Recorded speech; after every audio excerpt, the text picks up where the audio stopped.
Hello दोस्तों, जय माता की, राधे राधे आप सभी को। तो आप सभी को नवरात्रि की ढेर सारी शुभकामनाएं। ये हमारा सुंदर सा माता रानी का दरबार सज गया है और माता रानी इसमें बैठ गई हैं। और मैं सुबह ना जल्दी उठ के भगवान जी का श्रृंगार की, चावल कलर की, फिर उसके बाद नवग्रह षोडश मातृका ये सब बना ली हूँ। और फिर यहाँ पे पूजा की तैयारी कर रही हूँ। सुबह उठ के पहले नहा के ड्रेस पहन ली थी, फिर उसके बाद मैं अभी साड़ी पहनूंगी। पूरा तैयारी होने के बाद इस टाइम पे मुहूर्त भी चल रहा है, तो इसमें मैं मतलब कि माता रानी का नाम जाप करते हुए, उनका मंत्र जाप करते हुए ये सब तैयारी कर लूँगी।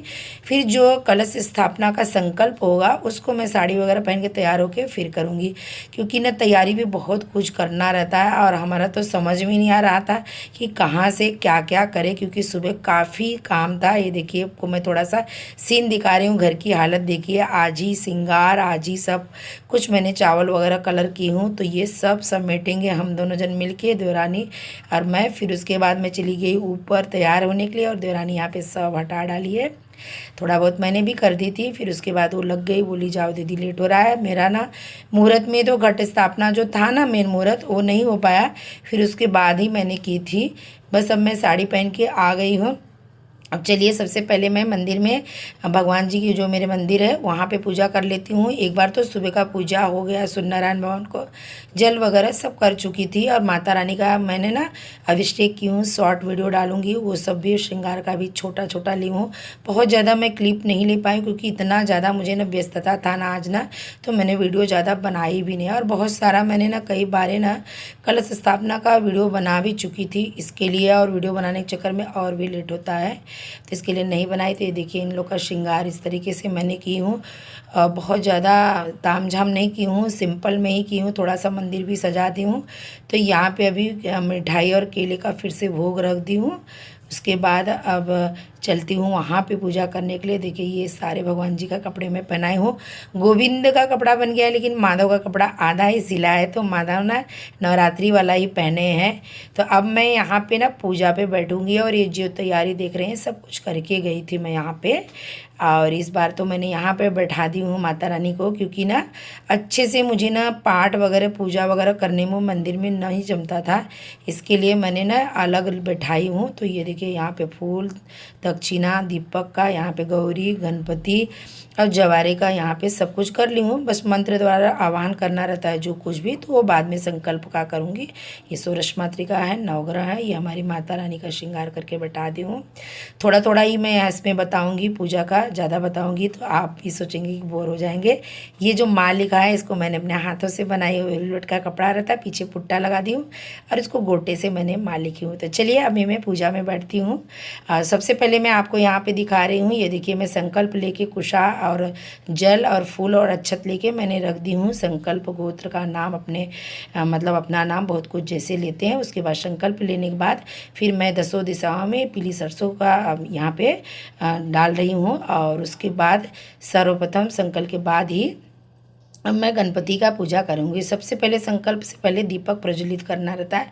मैं 2 दीपक लगाई हूँ, एक मेरा अखंड ज्योति का है और एक मैं पूरा पूजा तक के लिए अलग से दीपक लगाई हूँ, जो कि चल दीपक रहता है, इधर से उधर कहीं भी ले जाएंगे वो वाला दीपक है। तो पहले तो मैं शुद्ध जल से स्नान कराई, फिर एक छोटे से गिलास में पंचामृत बना दी थी, फिर पंचामृत अभिषेक की, फिर धूप दीप दिखा के वस्त्र रूपी का लावा सब कुछ करके गणपति बप्पा का पहले पूजा की। फिर उसके बाद मैं आ गई गौरी माता के पास पूजा करने के लिए। तो गौरी माता का भी इसी विधि से पूजा करेंगे और लास्ट में इनको 7 चुटकी सिंदूर चढ़ाएंगे। वो सिंदूर लास्ट में जो हाथ में बचता है अपने मांग में और अपने मतलब माथे पे लगा लेंगे और उनसे अपने आंचल से पे ना सुहाग ले लेते हैं। तो इस तरीके से सबसे पहले मैंने गौरी और गणपति का की। जो भी मैं इसमें दिखा रही हूँ थोड़ा थोड़ा दिखा दे रही हूँ और बाकी मैं बता दे रही हूँ, क्योंकि पूरा पूरा बताएंगे ना तो 2 घंटा तो पूजा में जाता है, 3 घंटा पूरा तैयारी के बाद का मैं बता रही हूँ। फिर इतना टाइम तक वीडियो आप भी नहीं देख पाएंगे। उसके बाद मैं दीप देवता, नवग्रह देवता और षोडश मातृका, कलश देवता गंगा जमुना सरस्वती गोदावरी 33 कोट के देवी देवता वरुण देवता को आह्वान करके कलश देवता का पूजा की। तो कलश को तो मैंने मतलब कि कन्या से भरवाई और सबसे पहले इसमें गंगा जल डालें, फिर जल डाले, फिर उसके बाद सिक्का डाले थे, लौंग, इलायची, हल्दी का गांठ और कुमकुम, एक बतासा और उसके बाद दुर्वा, ये सारी चीज़ें डाल के और गंगा जमुना सरस्वती गोदावरी सभी नदियों को आह्वान करके 33 कोट के देवी देवता हमारे कलश में आके विराजमान करे से साधारण तरीके से बोल के क्या कर ली। उसके बाद ना जो जयंती लगाते हैं ना जवारे, उनका भी पूजन कर ली। उसके बाद नवग्रह का पूजा की। नवग्रह का मंत्र नहीं आता है तो जो हमारा हफ्ते का दिन होता है सब, जैसे कि सोम से लेके संडे तक का नाम ले लीजिए, उसके बाद राहु केतु उसमें ऐड करके इसी प्रकार से नवग्रह का पूजा कर लेंगे पंचोपचार से। फिर षोडश मातृका को 16 देवियों का नाम लेके इनका पूजन करेंगे पंचोपचार से। इसी विधि से मैं सभी का पूजा कर ली हूँ। फिर लास्ट में जो हमारी देवी है, प्रधान देवी माँ दुर्गा है, इनका पूजन होता है। इनका पूजन के लिए सबसे पहले हाथ में पुष्प ले लेंगे, जल ले लेंगे, वहाँ पे इनका आह्वान करेंगे।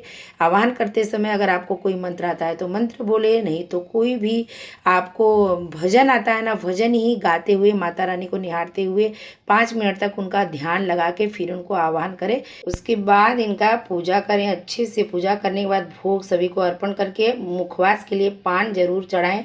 अगर पान नहीं है तो लौंग इलायची भी मुखवास के लिए चढ़ा देंगे। फिर लास्ट में मैंने 9 बार आरती घुमा के मैं बैठ गई थी बजाने के लिए, क्योंकि कोई बजाने वाला नहीं था। फिर बच्चे लोग आरती करेंगे। आरती का मेन महत्व खड़े होके गाने वाला नहीं रहता है। जो एक नियम है ना कि इतनी बार चरण का, फिर नाभि पे, फिर हाथ पे, अगर वो नियम से आप नहीं कर रहे हैं ना तो 9 बार आरती घुमा दे तो वो पूरे आरती का मान रहता है। तो बस मैं यहाँ पे उठ गई थी। फिर हमारा ना यहाँ पे साथों साथ भजन और हमारा जो आरती हुआ। और ये हमारी बाजू में जो भाभी रहती है, इनको बहुत अच्छा लगता है जब भजन होता है तो जैसे ढोलक का आवाज़ होगा ये आ जाती है और बड़े भाव से भजन ये गाती है, इनको अच्छा भी लगता है। तो बस अभी सब लोग मिलके हम लोग ने भजन किए। उसके बाद जो आरती था मैंने लास्ट में लेके सब भगवान जी को कर्पूर गौरवमाला आरती करके फिर लास्ट में सभी घरों में मैं दिखाती हूँ, जैसे कि अंदर बाहर आरती दिखाऊंगी। उसके बाद हमारा जो मुहूर्त था ना, मुहूर्त में घट स्थापना नहीं हो पाया था। कारण क्या था ना कि हम तो 3:30 बजे रात को सोए और फिर सुबह भी 2-2.5-3 घंटे की में उठ गए, फिर भी हमारा मुहूर्त में नहीं हो पाया। मैंने क्या कि ना राहु काल या फिर कोई अशुभ मुहूर्त रहता है उसको देख लेती हूँ, उसके बाद मैं बैठा लेती हूँ।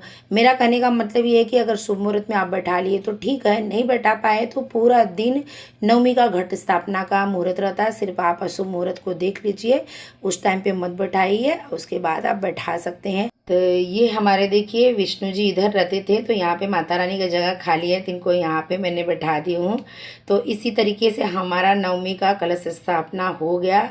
लेट हुआ लेकिन बड़े अच्छे से हुआ। तो मैंने छोटा छोटा आप सबके लिए थोड़ी सी वीडियो ऐड कर दी थी।